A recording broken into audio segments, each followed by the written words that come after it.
إن الحمد لله نحمده ونستعينه ونستغفره ونعوذ بالله من شرور أنفسنا. اللهم بك أصبحنا وبك أمسينا وبك نحيا وبك نموت وإليك النشور. أصبحنا وأصبح الملك لله والحمد لله رب العالمين. اللهم ما أصبح بنا من نعمة أو بأحد من خلقك فمنك وحدك لا شريك لك فلك الحمد ولك الشكر. اللهم إنا نسألك علما نافعا ورزقا طيبا وعملا متقبلا. Ma'asyiral muslimin wal muslimat, bapak-bapak, ibu-ibu, saudara-saudari sekalian, ikhwan wa akhwatillah, barakallahu fikum.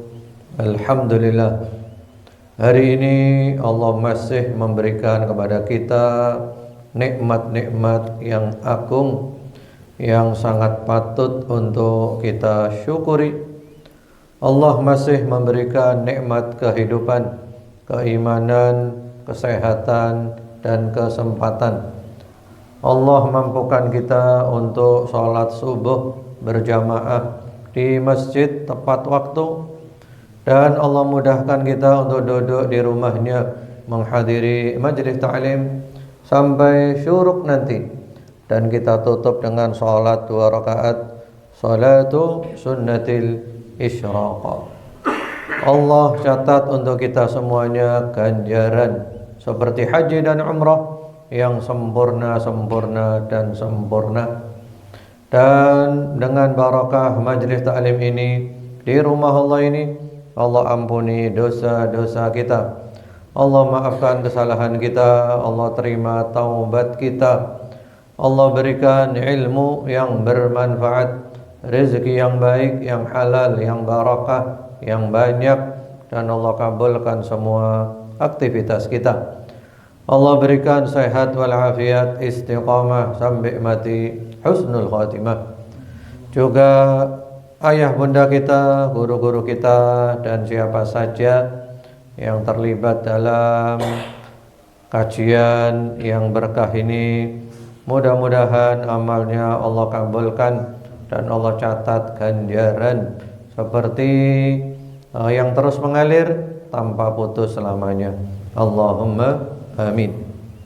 InsyaAllah kita lanjutkan kajian kita dari kitab Tadhkiratus Sami' wal Mutakallim fi Adabil Alim wal Muta'allim, yang ditulis oleh Al-Imam Al-Qadhi Badruddin Muhammad bin Ibrahim bin Sa'adillah bin Jama'ah Al-Kinani Asy-Syafi'i rahimahullahu ta'ala, yang wafat tahun 733 Hijriah, yaitu tentang adab yang berhubungan dengan ilmu, penuntut ilmu, dan yang lainnya.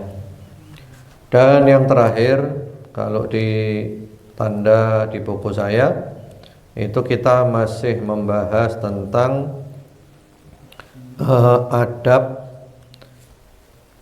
ulama atau orang berilmu terhadap dirinya sendiri, yang mana di dalamnya ada 12 adab, dan kita masih berada di adab yang nomor ke-9. Sudah masuk tapi belum selesai, yaitu kita berada di halaman nomor 35 di antara obat penyakit hasad. Sampai situ ya. Yang lalu kita sudah membahas tentang hasad panjang lebar, saya kira tidak perlu diulang ya.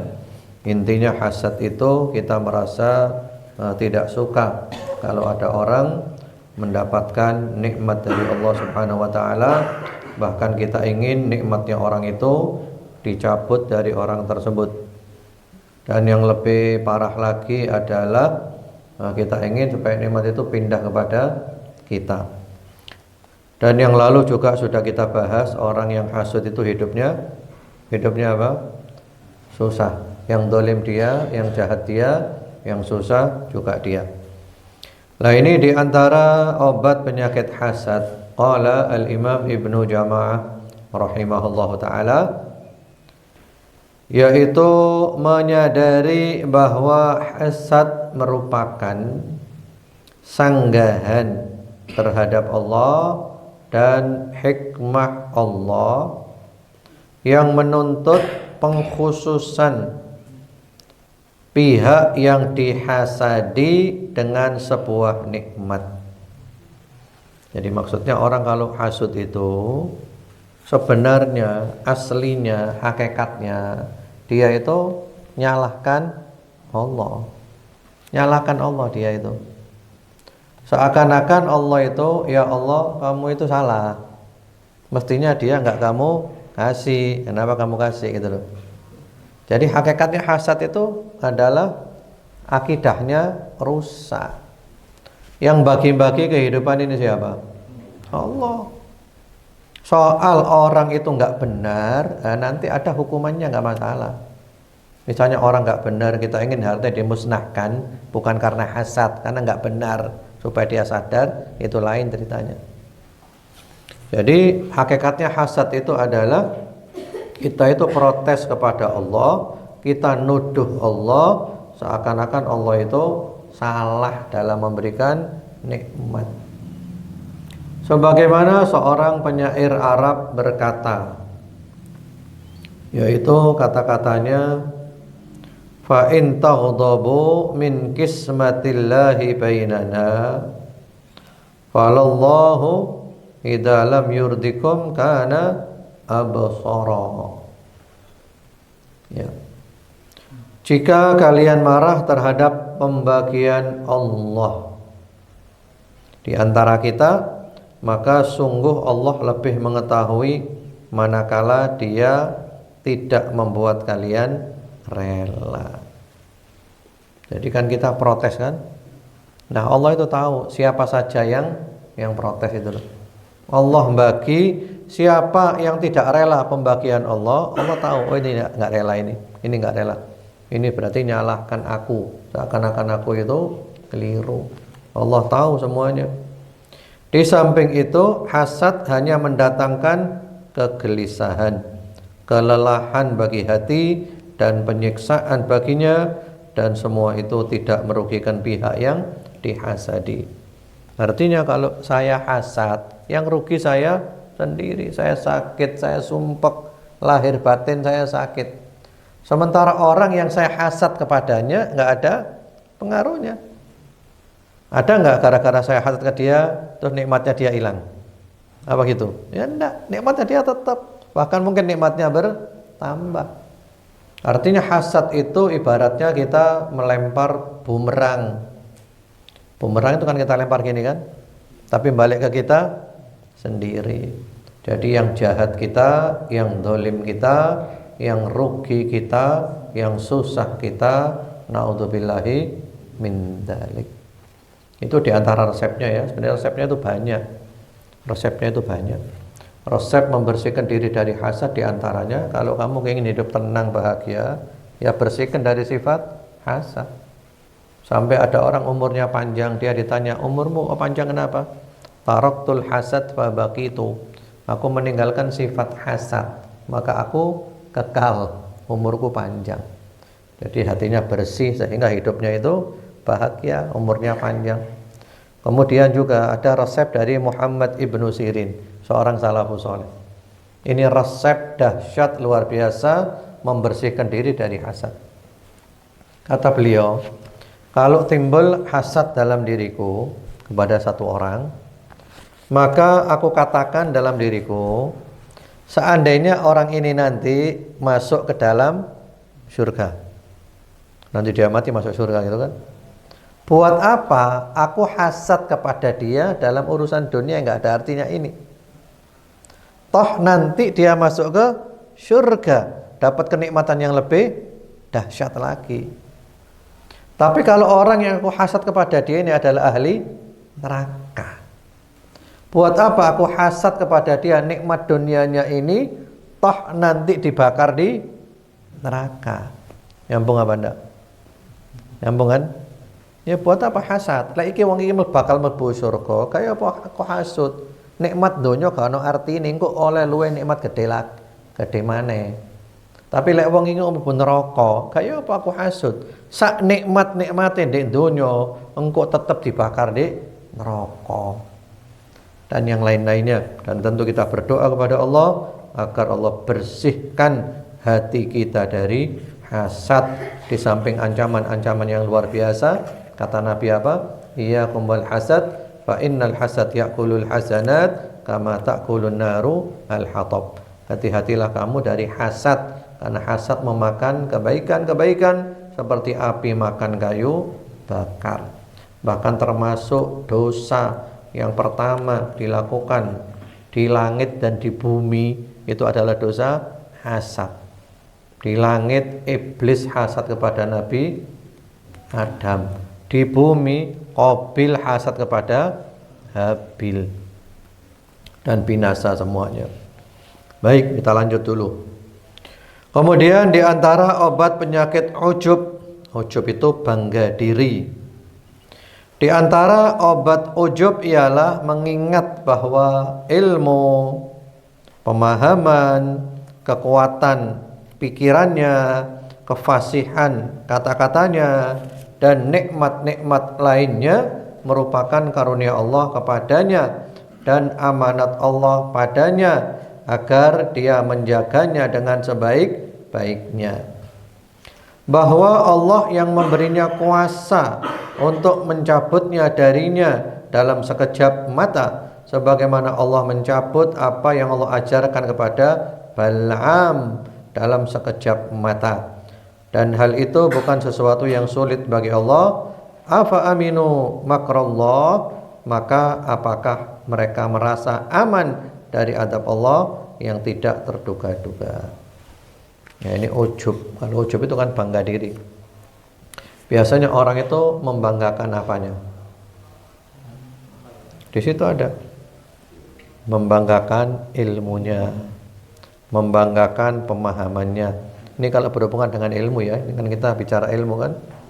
Membanggakan kekuatan pikirannya, membanggakan kefasihan kata-katanya, dan membanggakan nikmat-nikmat yang lain. Maka di situ dikatakan kita harus menyadari itu nikmat dari siapa? Dari Allah. Itu amanat, bukan untuk disalahgunakan. Dan kalau kamu salah gunakan oleh Allah, bisa dicabut sekejap mata. Bisa apa enggak? Lalu di situ disebutkan kisahnya Bal'am bin Ba'ura yang difirmankan oleh Allah di surat Al-A'raf 175. Untuk baca tafsirnya nanti di Ibnu Katsir dan yang lainnya. Itu Bal'am itu orang yang top luar biasa. Alim, bukan kaleng-kaleng. Ya, murid istimewanya Nabi Musa, hafal Taurat, bahkan doanya mustajab. Kalau dia doa langsung qabul. Sehingga kalau ada masalah-masalah genting, dia ditaruh di depan untuk berdoa. Pada suatu hari dia dikirim untuk berdakwah kepada Raja Madian. Ternyata oleh Raja Madian diberi iming-imingan materi duniawi. Kamu milih Musa atau milih saya? Kamu milih Musa gak dapat apa-apa. Kamu milih saya dapat macam-macam. Akhirnya dia rela untuk meninggalkan ajarannya Nabi Musa, murtad. Semua ilmunya tidak ada gunanya, sekejap mata. Atau bahkan ada kisah nyata ya, saya tahu sendiri kalau ini. Orang dulu waktu zamannya Pak Harto dulu, top di Indonesia, viral, otaknya encer, gelarnya itu banyak. Sebelum namanya itu gelarnya banyak, setelah nama juga gelarnya banyak. Subhanallah, di akhir umurnya sekitar umur 60-70, tidak terlalu tua, itu oleh Allah memorinya diambil, ya, ilmunya hilang semuanya. Jangankan ilmunya, sama istrinya nggak kenal. Kalau keluar rumah nggak bisa pulang. Tidak tahu rumahnya sebelah mana. Artinya apa? Oleh Allah bisa dicabut. Ojo sombong, ojo ujub. Gitu kan. Kemudian juga ada kisah salafus saleh itu. Satu orang jalannya itu kuwaya tok sombong gitu ya. Lalu ditegur, tambah sombong dia. Kamu tidak tahu siapa aku. Kata ulama itu, aku kenal kamu dengan sebenar-benarnya kenal. Siapa aku? Kamu awalmu adalah air mani yang hina, akhirmu adalah bangkai yang busuk, dan sekarang ini kamu memikul kotoran dalam dirimu. Langsung lemas dia. Betul, kamu sekarang mengenal aku dengan sebenar-benarnya kenal. Kita awalnya dari apa? Air mani yang hina. Lalu kena pakaian, dicuci, kotor, bau. Akhirnya jadi apa? Jadi bangkai. Coba-coba dikubur. Ndang mari wis. Mampu gak enak. Sekarang dalam diri kita ada apanya? Kotorannya, darah, nanah. Terus jadi sombongkan itu apa? Mau sombong kecantikan, kekuatan. Ada anak, dia dulu ikut gym, ikut fitness. Waduh, badannya kekar. Kewakar, kewagah, Masya Allah di kampung itu. Subhanallah, tabrakan, hancur semuanya. Mau apa sudah? Mau cantik, mau apa? Artinya kita menyadari bahwa kita nggak punya apa-apa, dan Allah kalau marah pun bisa dicabut semuanya dalam sekejap. Na'udzubillahi min dzalik. Ini kalau berhubungan dengan ilmu ya. Nanti ilmunya dicabut oleh Allah gimana terus? Itu yang paling kita takutkan. Berapa banyak orang ahli Quran, hafal Quran, dicabut oleh Allah, satu huruf pun nggak ada lagi, hilang Qurannya. Itu hukuman yang luar biasa. Karena itu di dalam akidah itu selalu ada pembahasan, kita tidak boleh merasa aman dari makar Allah. Artinya kita ini selalu berada dalam bahaya, harus hati-hati. Semuanya bisa berubah dalam sekejap. Baik, kemudian berikutnya lagi di antara obat riya. Nah, riya ini. Di antara obat riya ialah menyadari bahwa seluruh makhluk tidak kuasa memberinya manfaat selama Allah tidak menetapkannya untuknya. Dan mereka juga tidak kuasa menimpakan mudarat kepadanya selama Allah tidak menakdirkannya baginya. Lalu mengapa dia membatalkan amalnya, merugikan agamanya, dan menyibukkan dirinya dengan memerhatikan siapa yang sejatinya tidak bisa mendatangkan manfaat dan mudarat baginya. Padahal Allah akan membongkar niatnya yang buruk dan hatinya yang busuk kepada manusia, sebagaimana di dalam hadis, man samma'a samma'allahu bih wa man ra'a ra'allahu bih. Barang siapa memperdengarkan amalnya, maka Allah akan memperdengarkan keburukannya. Barang siapa memperlihatkan amalnya, maka Allah akan memperlihatkan keburukannya. Wah, ini riya ini.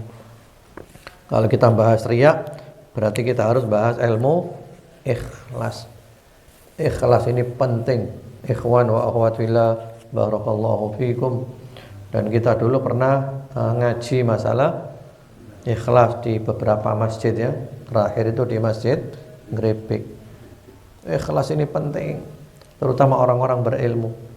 Karena di dalam majelis-majelis ilmu itu banyak niat-niat yang perlu diperbaiki. Jadi banyak niat yang perlu diperbaiki. Kita perluas sedikit masalah ini, karena ini masalah penting. Semoga Allah jaga kita, semoga Allah selamatkan kita. Di antara orang yang pertama dibakar di neraka itu siapa? Itu hadis sahih Bukhari. Awwalu man tusa'aru bihimun nar thalatha.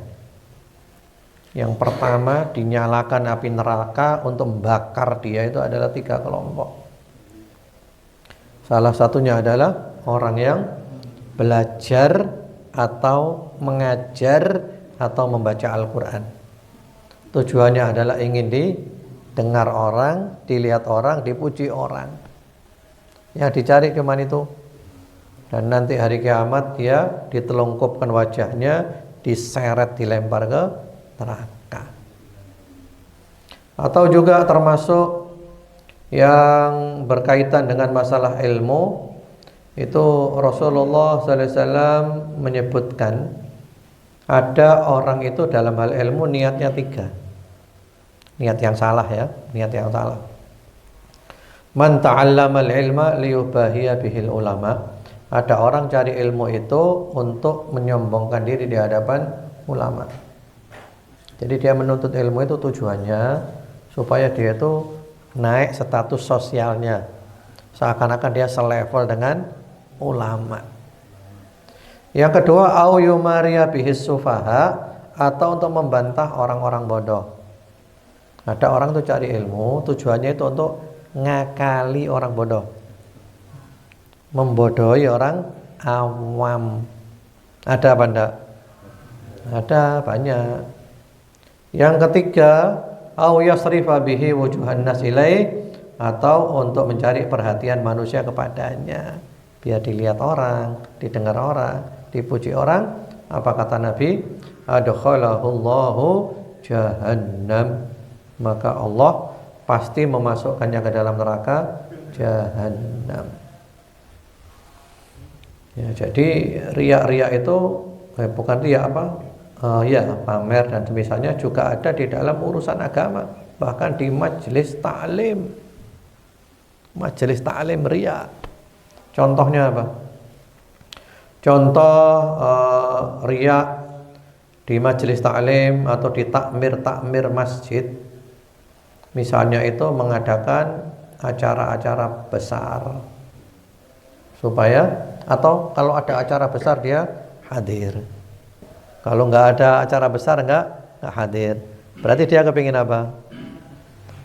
Ya, kepingin viral gitu kan, kepingin ikut-ikutan viral kan. Kemudian juga termasuk ya dia itu misalnya bangga-banggaan dengan jumlahnya orang yang hadir. Kan sekarang gitu kan, ngundang ustadz viral biar kelihatan yang hadir banyak, lalu diekspos, disebarkan. Wah, yang hadir banyak sekian. Itu riya semuanya. Dan siap-siaplah dibakar di neraka nomor 1. Makanya niat ini penting niat ini. Dan kalau kita bahas niat, bahas ikhlas, nggak usah bahas orang, bahas jadi kita sendiri. Karena urusan hati kita tidak tahu. Saya aja tidak tahu. Saya ikhlas apa enggak, saya tidak tahu. Cuman saya berusaha ikhlas. Apakah saya ikhlas? Yang tahu hanya Allah. Karena Allah itu punya standar sendiri untuk menilai orang itu ikhlas atau tidak. Itu kan banyak. Atau bahkan antar majelis taklim saling bersaing, tapi bersaing kan nggak sehat itu loh. Ngadakan acara di mana, kemudian dibuat status untuk ninggi-ninggikan dirinya, untuk memamerkan kegiatannya dan seterusnya. Nah, ini semoga Allah menyelamatkan kita. Kita ini perlu belajar ilmu ikhlas. Sampai-sampai ada ulama mengatakan, aku itu berharap ada ulama yang duduk di majelis hanya ngajar ilmu ikhlas saja, nggak usah ngajar ilmu lain, ilmu ikhlas saja. Hatam diulangi, hatam diulangi, hatam diulangi, hatam diulangi. Kenapa? Karena banyak orang gagal dalam masalah niat. Niat ini berubah-ubah luar biasa, dahsyat niat ini. Sampai-sampai diceritakan oleh Imam Nawawi dalam kitabnya Bustanul Arifin. Ada ulama zaman dulu namanya Abu Yazid Al-Bustami. Itu ulama top. Mujahadah untuk membersihkan hatinya. Itu kalau kita total mujahadahnya itu 35 tahun. Ya, bukan setahun, 2 tahun, 35 tahun untuk membersihkan hati. Dan beliau mengatakan yang paling sulit itu adalah ikhlas. Karena manusia itu selalu ingin menampilkan diri. Riya itu selalu ada. 35 tahun. Itu ada perincian-perinciannya itu. Berapa tahun sampai total 35 tahun. Sampai puncaknya setelah 35 tahun baru oleh Allah dibukakan. Beliau diberi pemahaman bahwa manusia ini adalah orang mati semuanya. Menungso iki padha karo wong mati kabeh. Tidak bisa memberikan manfaat, tidak bisa mendatangkan madharat. Karena manusia sudah mati semuanya, maka saya sholati sholat jenazah. Jadi saya sholat jenazah. Sampai tak sembahyang jenazah ya. Artinya apa? Aku sudah tidak lagi menganggap manusia. Wis tak anggap mati, wis tak sholati jenazah, wis tak kubur. Sehingga sudah manusia saya keluarkan dari diri saya. Seperti itu. Berapa tahun musyahadahnya? 35 tahun. Nah, kita paling iktikaf 10 hari terakhir. Itu pun saya kadang-kadang mulai. Ya. Nah, kita 35 tahun. Karena orang-orang yang pencari Tuhan, pencari surga, itu fokusnya adalah membersihkan hati, mengalahkan ego, mengalahkan nafsu. Lek berhasil menundukkan nafsu, berarti sukses. Kalau masih dikalahkan oleh nafsu, berarti gagal. Dan itu tidak populer di ahli dunia, nggak populer. Ahli dunia yang penting apa? Yang penting terkenal, yang penting viral, yang penting menang, yang penting hebat, ya seterusnya. Itu dunia. Lek akhirat gak, akhirat fokus bersama ini mati. Demikian.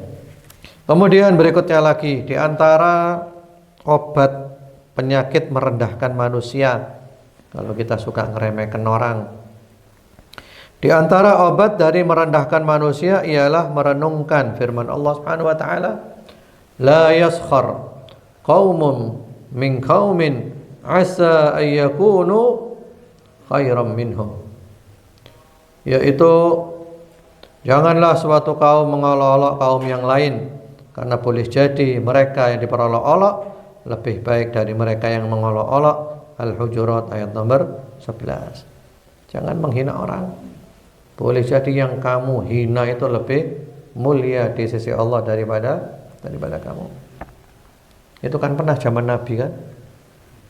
Zaman Nabi itu pernah ketika para sahabat kumpul, datang satu orang yang kaya raya tapi orang kafir. Lalu Nabi tanya, wahai sahabat, bagaimana pendapatmu tentang orang ini? Sahabat semuanya sepakat, ya Rasulullah, orang ini kalau ngomong semuanya mendengarkan. Orang ini kalau ngelamar perempuan pasti diterima lamarannya. Orang ini kalau memberikan rekomendasi pasti dikabulkan rekomendasinya. Lalu orang itu lewat. Lalu datang lagi orang yang miskin, tapi orang bertakwa, orang beriman, orang beramal saleh, miskin. Nabi tanya, bagaimana pendapatmu orang ini? Orang ini ya Rasulullah, kalau dia ngomong nggak ada orang mau dengarkan. Kalau dia ngelamar perempuan, ditolak lamarannya. Kalau dia memberikan rekomendasi, nggak ada yang mau nerima. Apa kata Nabi? Orang yang kedua ini lebih afdal dari orang yang pertama sepenuh bumi. Jadi orang pertama tadi sepenuh bumi, orang kedua cuma satu, lebih afdal orang yang kedua.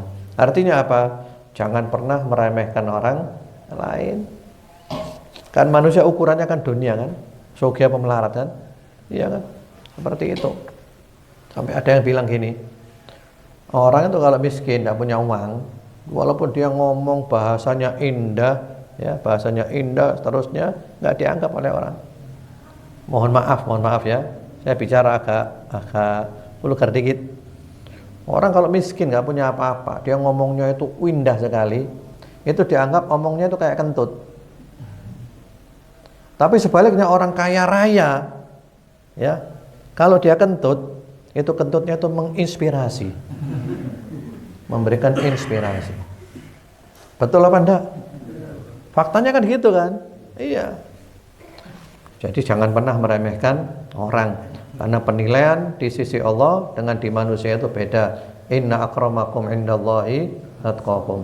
Ya ayyuhan nas, ya, inna khalaqnakum min dzakari wa untha wa ja'alnakum syu'uban wa qabaila lita'arafu. Inna akramakum indallahi atqakum. Manusia semuanya sama, keturunannya Nabi semuanya, Nabi Adam.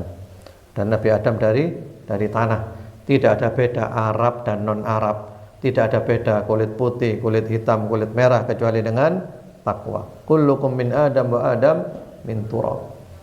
Jadi jangan meremehkan orang. Kemudian juga firman-Nya Allah, tadi sudah saya baca itu Al-Hujurat ayat 13, barusan saya baca. Kemudian berikutnya lagi, fala tuzakku anfusakum huwa a'lamu bimanittaqa. Maka janganlah kalian menganggap diri kalian suci. Dia Allah lebih mengetahui siapa yang bertakwa. An-Najm 32. Jangan pernah merasa diri kita ini apa? Suci. Kita ini kotor semuanya. Kita ini pendosa semuanya. Kita tampak baik karena apa? Kita tampak baik karena apa? Karena keburukan-keburukan kita ditutupi oleh Allah. Sampai-sampai kata salafus soleh, kalau dosa itu ada baunya, maka tidak ada orang berani di samping saya. Bau saya apa? Tidak enak. Tapi untung dosa tidak ada baunya. Jadi jangan pernah merasa dirimu itu apa? Suci. Dalam Islam itu tidak ada jaminan si fulan pasti masuk surga. Keturunannya malaikat Jibril pasti masuk surga. Ada enggak keturunan malaikat Jibril? Enggak ada. Artinya enggak ada jaminan kayak gitu. Kamu mau keturunannya siapa? Enggak ada jaminan masuk surga. Semua punya potensi masuk surga dan semua punya potensi masuk neraka. Karena ada orang-orang seperti itu.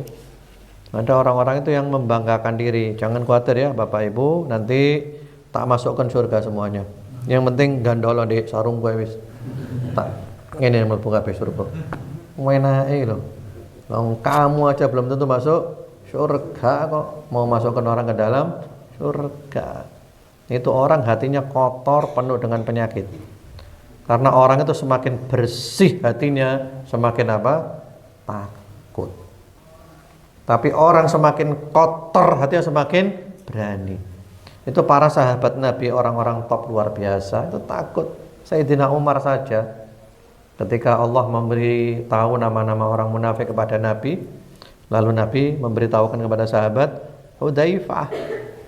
Itu sahabat Umar datang ke sahabat Hudzaifah. Hudzaifah, nama saya masuk apa enggak di situ? Sayyidina Umar itu takut apa? Takut apa? Takut munafik. Kata Hudzaifah, namamu udah masuk, aman. Tapi yang lainnya saya tidak mau cerita. Ya. Kemudian Ibnu Abi Mulaikah, seorang tabi'in bilang apa? Adraktu 30 min ashabi Rasulillah sallallahu alaihi wasallam. Kulluhum yakhafuna an-nifaq ala anfusihim. Aku bertemu dengan 30 sahabat Nabi. Semuanya takut jangan-jangan ada munafik dalam dirinya. Wedi munafik. Terus kita merasa aman itu. Ya. Kemudian berikutnya lagi. Tidak menutup kemungkinan bahwa orang yang dihina lebih bersih hatinya di sisi Allah, lebih mulia amalnya dan lebih ikhlas niatnya. Sebagaimana dikatakan innallaha akhfa thalatha fi thalatha, waliyahu fi ibadihi, wa ridahu fi ta'atihi, wa ghadabahu fi ma'asi. Sesungguhnya Allah menyembunyikan 3 perkara dalam 3 perkara, yaitu yang pertama, menyembunyikan walinya di antara hamba-hambanya. Ya, wali Allah itu siapa? Ya memang semua orang itu wali ya. Orang beriman bertakwa itu wali Allah. Tapi dalam arti ini wali yang benar-benar kekasihnya Allah itu loh. Yang kualitasnya sesuai dengan yang Allah inginkan. Apa wali baru tersembunyi. Tersembunyi wali itu. Menyembunyikan ridhonya dalam ketaatannya.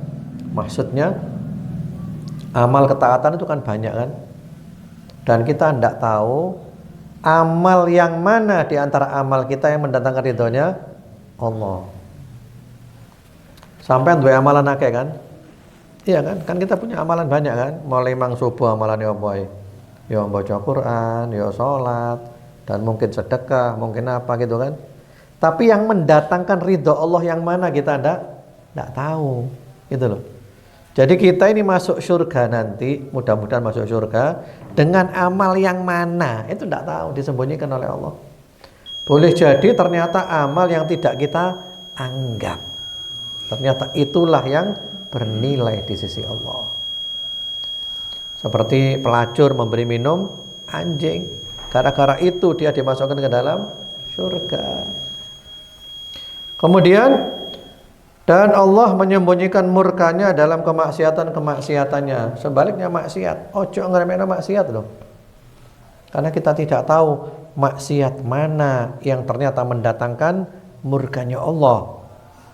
Boleh jadi maksiat yang kita remehkan, oh gak apa-apa ngene, gak apa-apa. Ternyata disitulah Allah mendatangkan murkanya. Ya, semoga Allah menyelamatkan kita semuanya. Kita lanjut ya, biar tuntas. Nanti tinggal yang ke-10. Di antara akhlak-akhlak yang terpuji yaitu selalu bertaubat kepada Allah, ikhlas, yakin, takwa, sabar, ridho, qanaah, zuhud, tawakal, dan menyerahkan urusan kepada Allah, kebersihan batin, berbaik sangka, memaafkan, perilaku yang baik, mengakui kebaikan, bersyukur atas nikmat, mengasihi makhluk, malu kepada Allah, dan juga malu kepada manusia. Itu semuanya sifat baik. Kalau diperinci itu masing-masing perlu satu kali pertemuan itu. Mencintai Allah Subhanahu wa taala merupakan pokok utama yang menyatukan segala sifat-sifat terpuji, dan hal itu hanya terrealisasi dengan mengikuti Rasulullah sallallahu alaihi wasallam. Jadi puncaknya itu adalah kita cinta kepada Allah, maka timbullah semua kebaikan. Dan supaya kita dicintai Allah atau mencintai Allah, syarat utamanya adalah mengikuti Rasulullah sallallahu alaihi wasallam. Allah berfirman, "Qul in kuntum tuhibbunallaha fattabi'uni yuhibbukumullah wa yaghfir lakum dzunubakum." Katakanlah wahai Rasul, jika kalian mencintai Allah, maka ikutilah aku. Niscaya Allah mencintai kalian dan mengampuni dosa-dosa kalian. Ali Imran 31. Jadi rentetannya itu, yang pertama ikut Nabi, yang kedua dapat cintanya Allah, kita cinta Allah dan kita juga dicintai oleh Allah. Itu aja dulu. Insyaallah nanti kita lanjut yang nomor ke 10. Wallahu a'lam bishawab. Fadhal. Kalau ada yang mau ditanyakan, silakan. 1-2 pertanyaan boleh.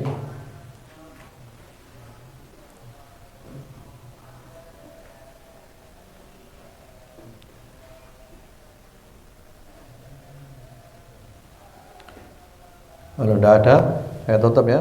Kan sudah masuk waktu syuruh kan. Mudah-mudahan Allah jaga kita, Allah lindungi kita, Allah selamatkan kita, Allah berikan sehat walafiat, istiqamah sampai husnul khatimah. Wa sallallahu wasallam ala sayyidina Muhammadin wa ala alihi walhamdulillahi rabbil alamin. Subhanakallahumma wa bihamdika asyhadu an la ilaha illa anta astaghfiruka wa atubu ilaik. Wassalamualaikum warahmatullahi wabarakatuh.